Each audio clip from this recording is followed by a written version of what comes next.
Hello, ball watchers. Good morning. Jake and Justin. We are back with you for a full recap of last night's 1-0 victory for City over Toronto in Toronto. And it wasn't the greatest of wins, but a win's a win. 3 points are 3 points, and we are happy to keep amassing those. And I want to just start, Justin, with the one-word summary because I hear you've got a good one today through the grapevine. So I'm excited to hear this vocabulary has been getting better. So, I mean, hats off to you. I feel like we're showing some growth here. Jake, you shouldn't hype me up like that because this was more of a funny one. It's not even a real word, I don't believe. So we talked about it in the preview. One of the things that Carnell wanted us to do was be ruthless. We were not. So I looked up antonyms for ruthless, and I hated them all. So I'm going with unruthless. Justin, I'm not going to lie. I did that exact same Google search this morning. I looked up antonym for ruthless, and I ended up going a different direction, but I love that you did that. Dude, I will pull them back up. I absolutely hated the words. Like compassionate was one of the words that I'm like, Gentle. This game was Gentle. yeah, this game was not compassionate or sensitive. Like or no, caring. like, I'm just going unruthless. I love it. And I totally get why. I mean, he mentioned it in the post-game press conference that he felt like they were that. I don't think so either. So my one winner for this one is a little bit unique, but I just called this one, this was dependent. I feel like we've kind of grown dependent on a couple of players, especially in this game where there was a couple guys that I was not impressed with, and there was a couple guys I was really impressed with, and the rest of most of the guys I was just kind of a average, come in and do your job performance. But dependent, I'd say dependent on two or three guys that we'll get to in the highlights here, but it wasn't a comprehensive team performance. I don't think there was just some highlights, definitely some lowlights. It just was kind of up and down, but to have a team grind out a win like that away, even against, what we think is one of the worst teams in the league, totally fine. Good teams win that game. Oh, I completely agree. I would say, and I agree with your dependent. When I saw you put that in the doc, I'm like, dude, I don't think we weren't dependent at all. Like I thought you were talking about that as team play. We are very dependent on the individuals because there was a lot of lowlights. I would say, I know Jake was watching Will last night, and I was trying to put as many notes as I could in the doc. I had to ask the guys I was watching the game with, am I missing highlights in this first half? Like I had so many lowlights from things of just us just not finishing, and we'll touch on them all. But I just feel like we were not clinical whatsoever in that first half. No, and I would say just the opposite of clinical. We were extremely wasteful, and unfortunately, that's becoming a bit of a theme, especially with one man, and that being Gioacchini. I feel like right now, I'm not here to harp on him and tear him down, but it's not been a great 2 games for him. And I'm not going to throw his whole season away because of that, but playing as the second striker with Adeniran has not clicked necessarily for him. But we can literally probably tackle the first half of highlights in probably 30 seconds because it was kind of one to snooze on. Let's do it. I mean, the first thing I will say, Adeniran had a nice interception in the shot in the 7th minute. I was like, okay, the man's back. 11th minute. I would love to talk about this more because I still don't get the whole VAR thing, dude. Like Nico goes down. Indy gets a solid shot that looks like it's curling over the wall. I thought it hit off top of the head. I'm like, oh, all right, that was probably a good shot. Then they go to it. That guy he put one arm behind his back and then grabbed the other guy in the wall, and it literally hit his bicep. I don't know how that was not a PK. What are your thoughts, Jake? Yes, I was with Will last night. So I'm literally on the changing table. I've got the phone propped up against the wall. And we also had a lot of money on this game last night. You and I shared a couple chats. We were dad duties do not stop when we bet sports. No, they don't. We had a couple units on the draw no bet last night. So that would have been a nice way to start, let me say. But yeah, I watched that play. Indy takes that free kick. And I didn't think anything of it, just like most people probably did. I don't think anyone on our team even complained about it until the ref was telling everyone to stop on a throw in. And more and more you saw it, and even the commentators agreed. So the way the wall was set up was this guy, Petretta, I think it was his name was, he had his arm on his buddy's back as part of the wall. So when they jumped, they separated and his arm was left exposed. And it hit what I would say the front of the elbow part of his arm. So fairly down his arm. And so I'm convinced it was a handball. Ref took way too long to deliberate on it and obviously made the wrong call. But I looked up, how is this not a handball? And I just looked up some of the rules just to make sure I'm not, in a different universe right now. But 2 things come to mind. One of the rules to determine whether it's a handball or not is that it touches the ball with the hand arm when the hand arm has made their body unnaturally bigger. That is bar none exactly what that guy was doing. He Absolutely. made his frame so much wider because he did that, block the ball. That's number one. Number two, people are arguing, okay, where did it hit the hand? And I think ultimately that's what the ref opted for was the case that I kept hearing on the commentary was maybe it hit around the armpit area, which is the kind of the divide of how they think about this from a rules perspective. So they said the upper boundary of the arm is in line with the bottom of the armpit. And if there's anything below the armpit, that's a handball. Anything above the armpit, it's shoulder and therefore not. But if you look back at that, every single time you see it, still frames, pictures, whatever, slice and dice, it's a handball. I don't understand how they go to, like, if you don't catch it live, fine, like a tricky one, but you go to VAR and then agree still that it's not. I talked to the guys. I was with some of the SLU soccer guys. Shout out Miles, shout out Max, shout out Joe. We were with them last night. I'm like, if you think about it, my biggest thing, and you tackled it well, very word with the words. If you put your hands behind your back, if that guy would have put his hands behind his back, the ball would have been through. I think it could have gone in, honestly. Yeah, it was. But he grabbed the back of the other guy next to him. It made absolutely no sense. If his arm was not there, the ball is going into at least a shot on goal. And 100%. I don't understand how that was not a call. Indy hit that hard, so I would love to have seen where that have gone had that actually gotten through. So I thought that was a big missed call. Otherwise, a couple last highlights for the first half before we close this one out was Berkey. Berkey had some great distribution. He almost had an assist in the 32nd. I did predict that in the very beginning of this, but it was a long punt. Oh, I mean, Gioacchini was about 5 yards, maybe a couple yards, just behind catching that on the foot. And, who knows if he had that touch, but he was in. He was in behind. That was a moment for us. He also made a great save in the 35th minute, tipped it over the bar, just a very safe save, and then followed that up by collecting on a corner and just, you wrote this down, which is so accurate, just Josh Allening a throw, like so far. Dude, he tried to put Sam or Nico in, and the guys I was with Max, and then they looked at me and they're like, did he throw that ball? Like, it literally almost went out for a goal kick on an actual toss, and it was on a rope as well. Yeah, Josh Allen, like you said, and I tried looking it up. We could not get a Berkey assist. I would have absolutely loved that. It had been like plus 5,000. But other than that, yeah, the 40th minute, Hebert with a big header and getting back in position. I thought Hebert had a pretty strong game. Yeah.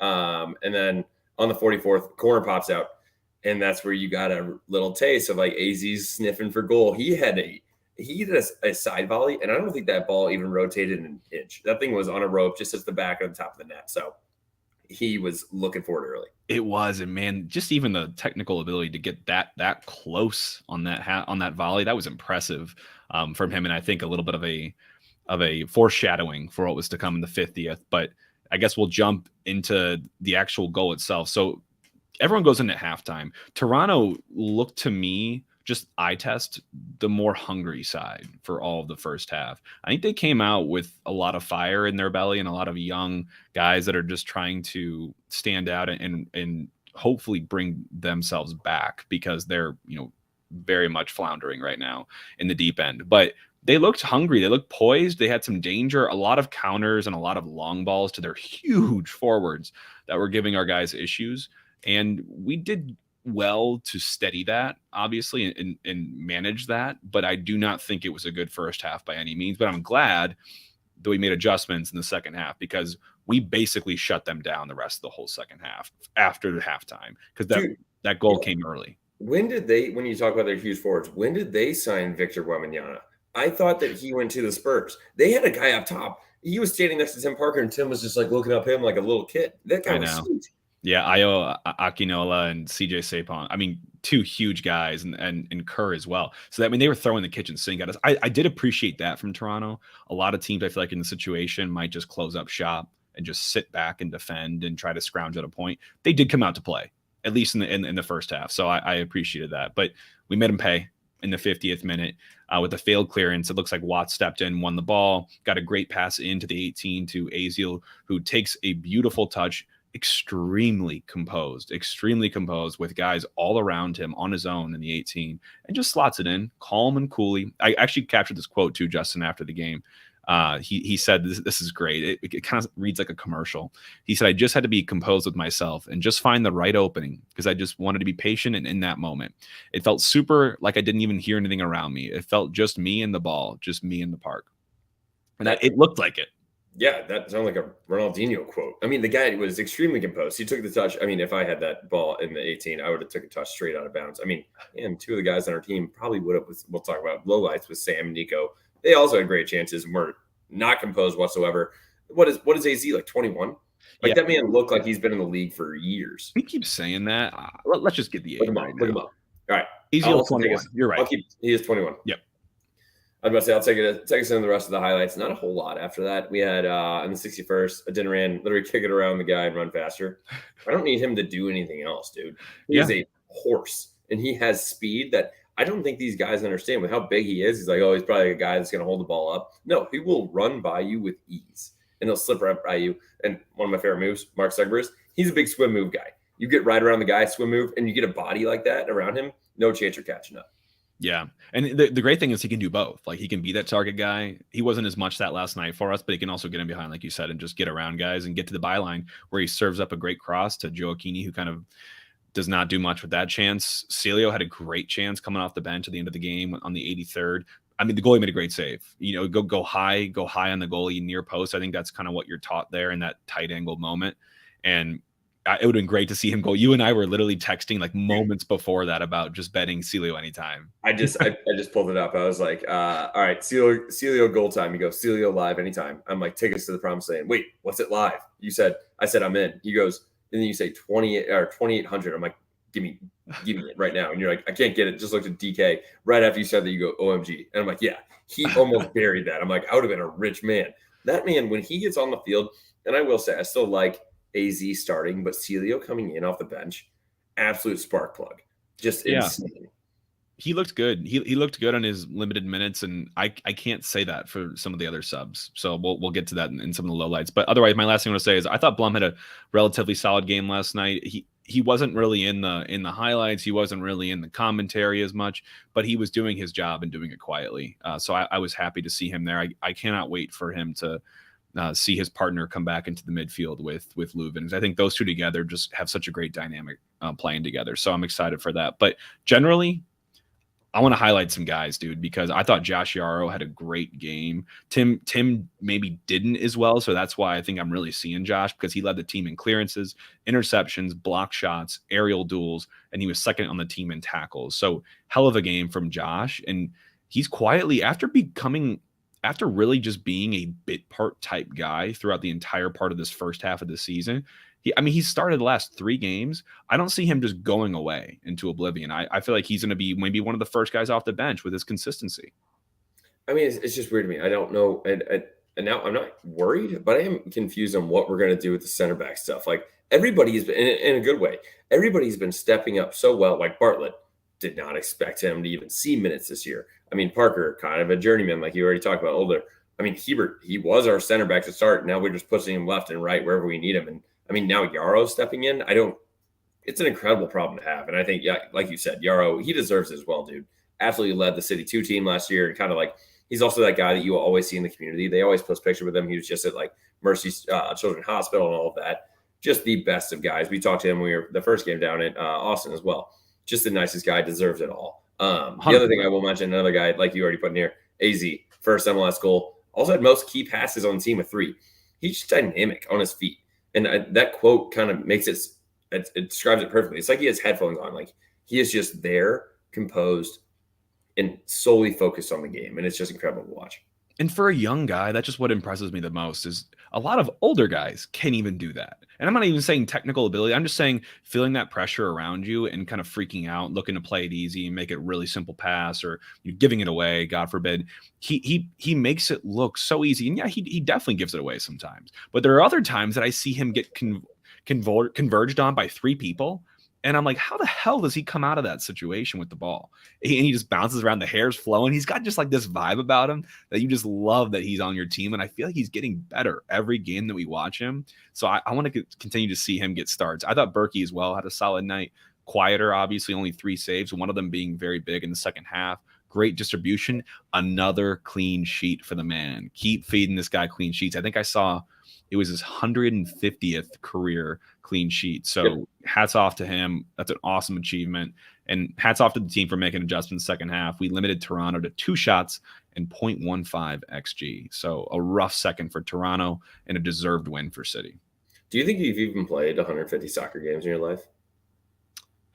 That's tough. I'm probably getting close, but yeah, definitely not very much more than that. Yeah, when I saw them put that Instagram up, I was thinking back to myself. I'm like, I even attempted to play in college, and I don't even know if I've played that many soccer.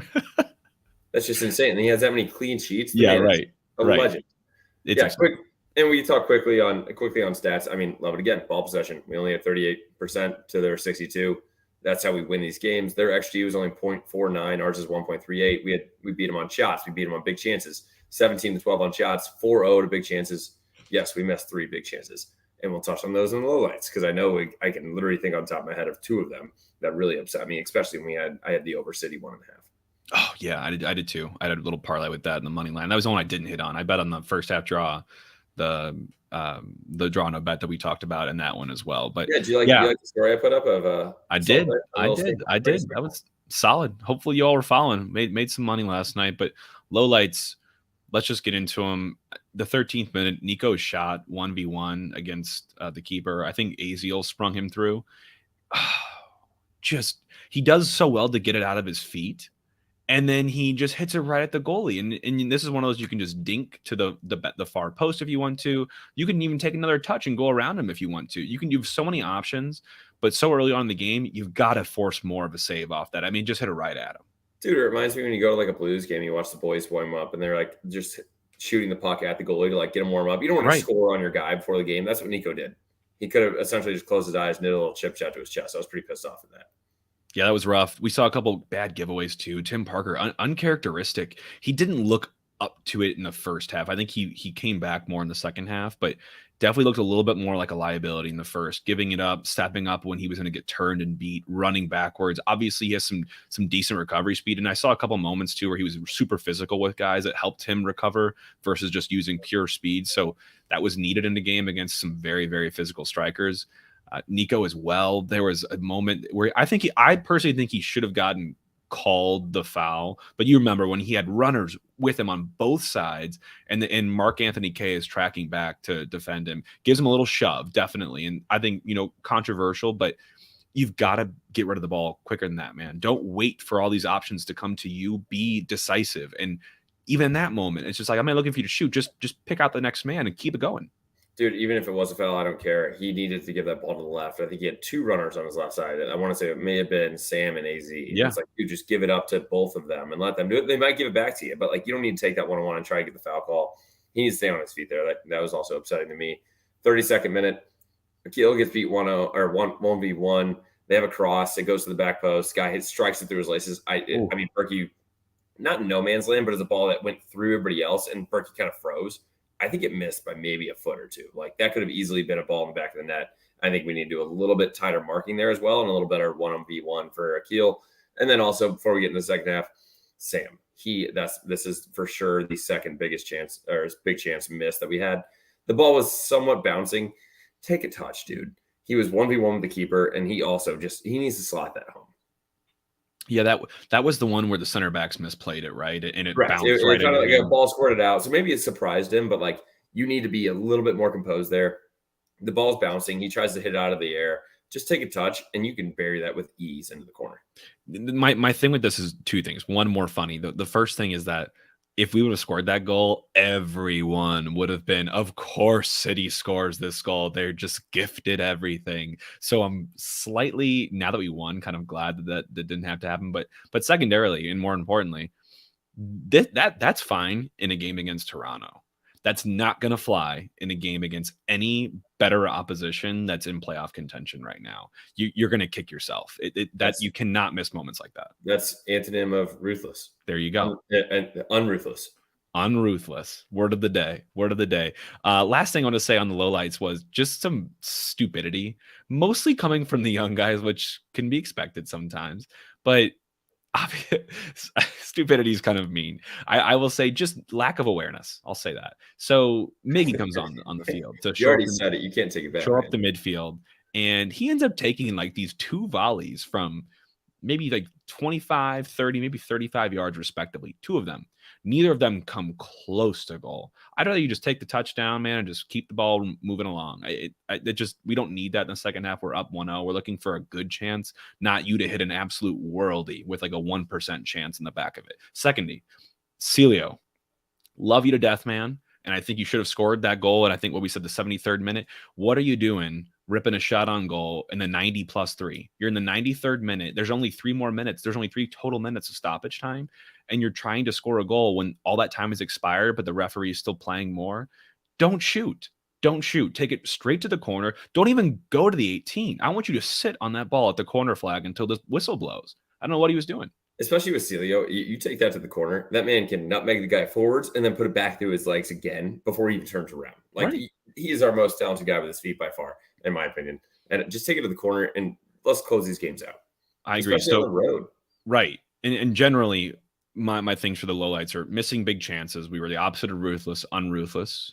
And then slow start in the first half. Why? We were totally fresh coming into this game. They were not. We should have been the ones that were coming out with a fire and that were super hungry. We were giving away the ball. We were not decisive with it when we had it. We lacked some composure in the final minutes, like I just talked about. And I don't think our subs were that impressive. I was not particularly impressed by Miggy or Alm. I thought Celio was fine and Jensen was too short to even really talk about. But those appearances, the subs are supposed to bring life and to help and to bring more legs, and some of that was there, but subs can't drop our level that significantly, and we're going to worry about things that we can't call on our bench. That confused me a little bit with the subs. I kind of appreciated it. I mean, I was like, okay, he'll bring a little bit of a spark. Putting Miggy in was a little surprise to me. It's like, we're not trying to get out of here with a 1-0 dub. If we're trying to be ruthless, like Carnell said, let's be ruthless. Put some more guys in, like put Celio in earlier. Let's try to put the nail in the coffin. So I agree. I don't think our subs did anything. I will say, obvious, easy answer for man of the match, AZ. Not even close. And you talked about that on 590 The Fan. One of the guys that has just been stepping up tremendously in these past couple games, and I love it. And then generally also, you have in here, and I completely agree, refereeing was awful. The no PK on the VAR, the Nico quote-unquote dive, Tim Parker yellow, all of that was just kind of just weak, in my opinion. Yeah, very weak. I would say very weak refereeing. And I'm not going to say it was just all against us, but I just think that's happened a couple times this season where it's not that we're like, they missed this huge call and we're so mad and think that's the reason we lost the game, because I don't want to blame anything on the referee. But there's been some really poor refereeing in some of these games where it's just been consistently bad. But let's get away from that. Let's get into player ratings. Let's talk about the boys. We've already kind of done a couple of them. I was going to say last stat I want to come up with that I've never seen before. In the 79th minute, they said Toronto has not scored in 500 minutes. Ooh. That is absurd. It's a lifetime. What do you do with a team like that? I was very confused when they put that up. That is long. Hey, actually, one more stat before we go into player ratings. We told everyone this before, but if you're listening to this on YouTube, subscribe to the channel. We have less than half of the people that watch our videos are not subscribed. So if you're not subscribed, what are you doing? Hit that like button on the video and hit the subscribe button so you know whenever we're going live. We do these on Sundays and usually Wednesdays. For a week like this week, looking at a little more content because we've got a midweek fixture against LAFC before Inter Miami at home here. But if you're doing that on YouTube, like us, subscribe to us, leave a comment down below with some feedback that you have. Yeah, and then same thing on podcasts. Absolutely, leave us ratings, reviews, follow the show. We definitely are trying to build our base and get out to more and more people, and appreciate everything you guys do for us and leaving us feedback wherever you can. Yeah, we're going to also give this loser a little bit of prime time, Jake. Charlie Weinstock, 2136. Dude from Colorado commented like, oh, this is the most boring podcast stuff I've been a part of. Like, all right, sorry your team sucks. All right, sorry. We'll go back to the podcast now. If you guys think it's boring, I would say let's go ahead and share with us some ideas. And if you do think it's boring, we'll improve it. But this guy was just like, you guys are the most boring podcast ever. Jake, I'm not worried about this guy. He's 65 and lives in his mother's basement. If she's still even alive, I'm not concerned about a dude from Colorado. All right, player ratings. Player ratings. I'm going to give Berkey an A last night. Did his job. Did everything we asked of him, night in, night out. I feel like that's just the common theme. Best goalie in the MLS. Yeah, obviously, and he's coming into the All-Star game, and he's also part of the skills competition. Yep. No fumbles, had great distribution. Absolutely loved his game last night. I completely agree. Back line as a whole, solid. I don't think there was anything really. I know we had a low light for Akil Watts, but I think he still had a strong game on the right side. Yara, we already talked about, did very well. Tim and Hebert, no highlights, no lowlights really. So I think it was just I'd give them an A-. I would slightly disagree and say, if we're looking at fullbacks, I would give an A. I thought Watts with the assist, Hebert just playing a super strong game on the left flank, very very strong. Probably like A's for me. Yarrow also A for me. Tim was off last night. Not a great night for Tim. So I'm going to go to a B with Tim Parker, but not that I think that he sunk to that level. I just think that wasn't his best night. No, I agree. I forgot that the Tim Parker giveaway that could have very easily been a goal of the man. He just passed it right to him. I don't know if he just probably didn't see the guy, but yeah, I would agree. Maybe he's a little bit lower there. Moving into the midfield though, Blum, AZ man of the match, but Blum played extremely well. No real highlights, and that's what we need out of a guy like that. We talk about it with Leuven when he fills in, just stopping the counterattack, stopping anything that they have before it even gets to our back line, giving great distribution, holding onto the ball, holding guys off the ball. I thought Blum had another great game. He did. I thought it was a quieter night from our wide midfielders in Stroud and Vasilev. They both did okay, but I wouldn't give them anything more than a B for this game. They did their jobs, and I think there was moments from Vasilev and there was moments from Stroud. There was also some bad moments as well in terms of giveaways and just not being strong enough or undercooked passes and so on.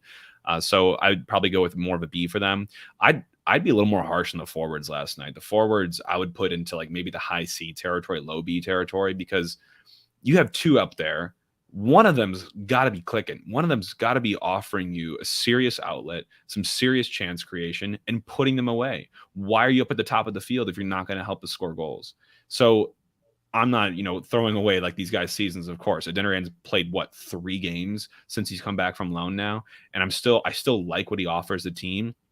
I'd say it's honestly right now, I'm a little bit more worried about Gioacchini. He has not looked the same since Adeniran returned, and he was doing that role already with Klaus. So it's not like he hasn't played the second striker role before, but he just looks wasteful on the ball, unfortunately. Yeah, I don't know if he's leggy, dude, like trying to take on too much with the whole Klaus thing. Like, I don't know if he needs like not a punch in the face, but like a slap, like, hey, you're going to now be on the bench to start this game. We'll let Sam have it. I think they're both off, and maybe he might be tired, dude. I feel like we were just playing Nico every game, all game, the entire time. So I will say, yes, both of them had a little bit of an off game. Thank God AZ picked them up, but we're going to need them for the turnaround bounce back on Wednesday against LAFC. 100%. So predictions, I predicted 3-1. You predicted 2-1. We were both wrong, but I will take a 1-0. It was our first 1-0 win ever. Of course. After I kept hammering, I'm like, I need to pull in stats about how we always score 2 goals. Hey, you know what? If you're going to miss, that's a good way to miss. Good way to miss. It's an emotional hedge there. But best bets, I think I forget what I'd said on the pod. I know I wrote down money line over 1.5 was my parlay. And I also said first half draw. I bet on both those. Obviously, first half draw hit. That first half just kind of sucked. But I also bet DNB with you. That was your lock.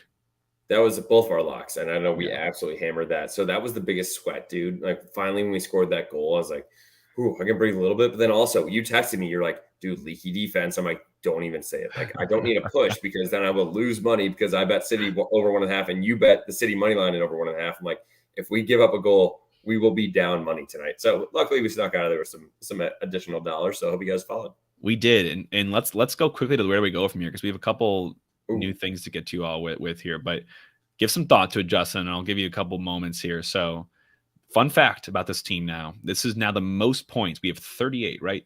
Most points for an expansion team after 21 games played. We are the only team currently in the MLS, in the entire league, that has both at least five wins on your own territory at home and on the road as well. So we're not a team that has a glaring weakness when you're looking at home versus away form, which is a positive when you look at a season like the playoffs are going to offer, where that's where a lot of people make their bread and butter. So very, very good stats to have. Where do we go from here, Justin? We're thinking geographically. I know we're just up in Lake Okachi. Shout out to the Henry family. So, I mean, that was more of like a fun trip. We are working our way down south. And we're still partying. We're top of the table with ease. We'll talk about that. I am working on this, and Jake and I talked about this morning, working on a little magic number calculation for you guys. So we'll figure out all of that. It's going to be weird. Like you talk about that with baseball. It's going to be different with soccer, obviously, with having every team, you assume that they all win, which gives them 3 points. So the number is going to seem high right now, but it's a true number on what would make us the playoffs. And we are obviously best bet to do that right now on the Western Conference. Jake, I'm going to take us a little bit more south, and we're still partying. It's been a while. We're going to Nashville. We're gonna have a little country concert. I know we Ooh, had Morgan Wallen in town this weekend. Love Zach Bryan. I like We're that. gonna go down. We're gonna go. We're getting closer again back to Florida, and I know we were having a little party time up in Wisconsin. But we're moving back down south. And we're going all the way to Nashville. And we are better than Nashville right now in the supporter shield. We are now number 2 in the rankings. So I think we have no problem going to Nashville and feeling comfortable there.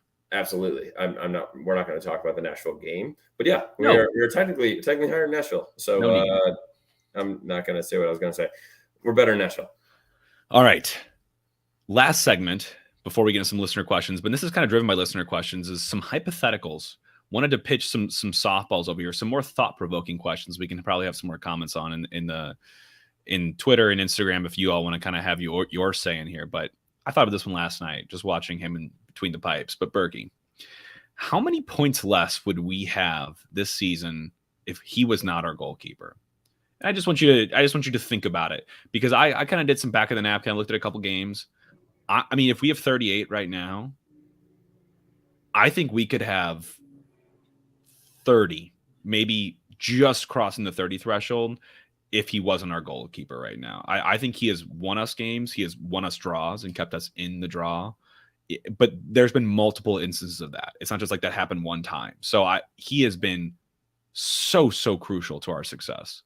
I'm going to go ahead and say that we would have like 24 points. 24. It's absurd to me. I'm looking at the standings right now. So goals against, Charlotte has the most with 38. We are 1, 2, 3, 4, 5, 6 to last with 24 goals against. Also, our save percentage, second highest in the MLS, right behind Nashville, who only has 17 goals against. So, like, when you compare that, we have 24 goals against. Nashville, the absolute lowest with 17 goals against. I think if we don't have Berkey, nothing against Lund, but like, dude, it's also just his leadership. I think it saves, not only just the saves, but the distribution. Talking to these guys, it's probably a lot in the locker room that we're seeing off the field as well. That's true. Dude, I would say that we would have 24 points, and that's what I'm going to stick with. Yeah, no, that's fine. I mean, you can't put a number on the leadership, quantification, but I agree. I think it would definitely be a lot worse, and that's all that matters, is that we've gone out and signed a goalkeeper that is expensive, but is paying dividends for this team. Other question. With Leuven close to returning, the rumor is that he might play at least part of the game in LAFC on Wednesday.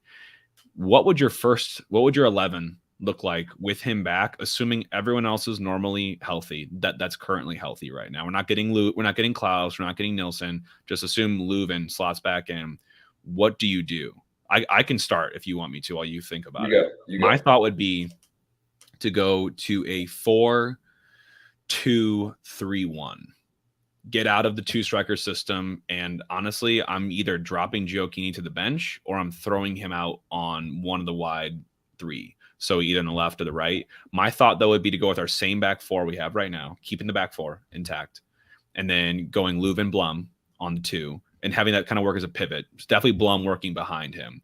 And then the 3, I'd put Azio in the middle or on the right, and Vasilev alternating with him. Either one of those two. Because I think we've seen Indy drop a little bit since AZ has returned, because he was the creator before AZ. And then on the left would be either Gioacchini or Stroud, but Adeniran would be my starter right now up top. Okay. I'm going to throw it back, Jake. I'm putting Gianni on the left.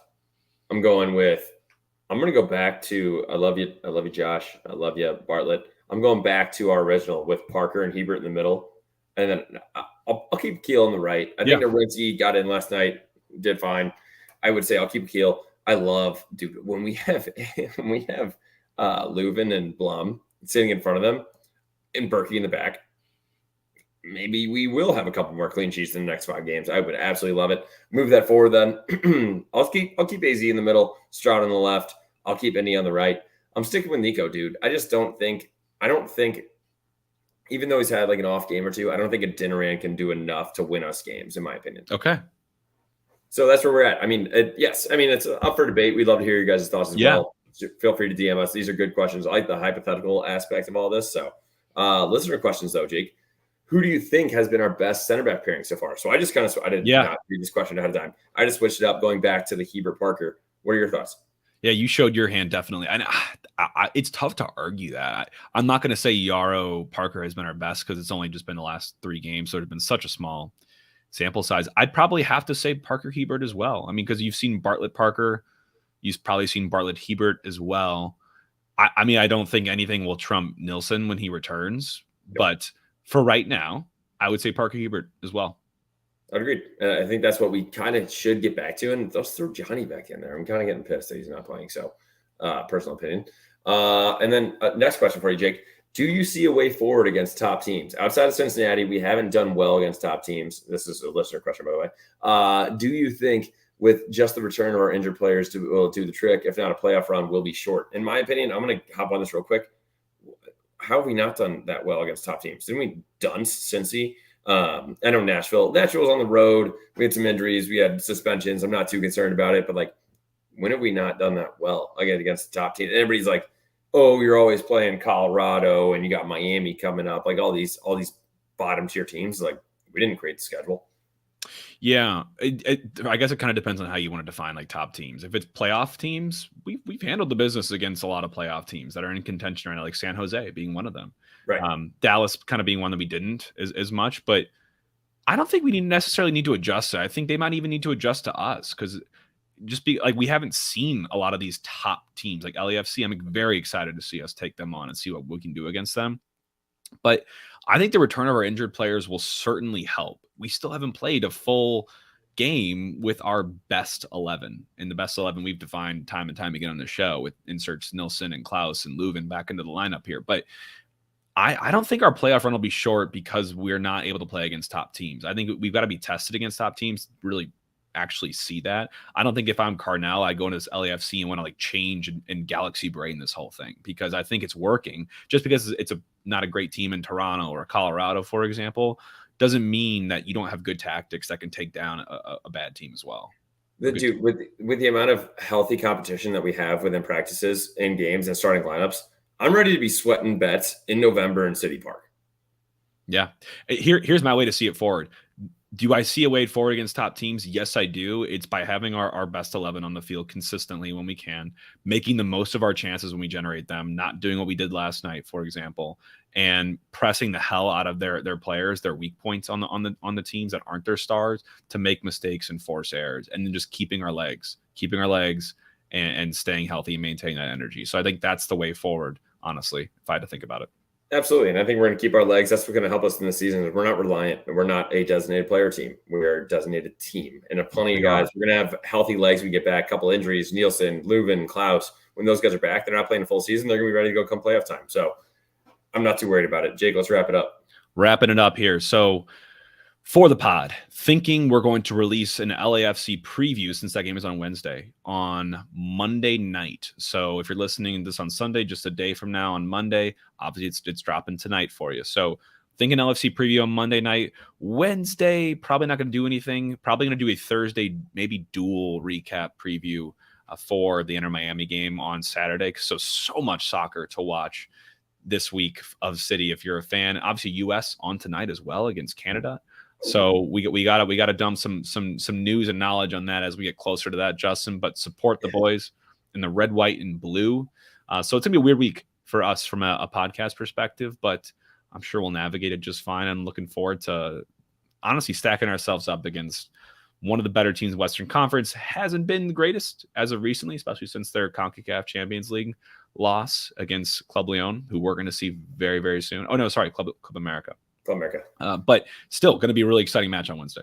Yeah, absolutely. For anybody still listening, I forgot about the U.S. game tonight. Money line minus 175. Ooh. I'll probably, that's a little hot because that's assuming we don't go to like extra time. I'm just going with the city and U.S. I'm going with the U.S. to score 2 goals, minus 130. Hammer. Love it. Find me in Illinois in about 30 minutes. Lock it in.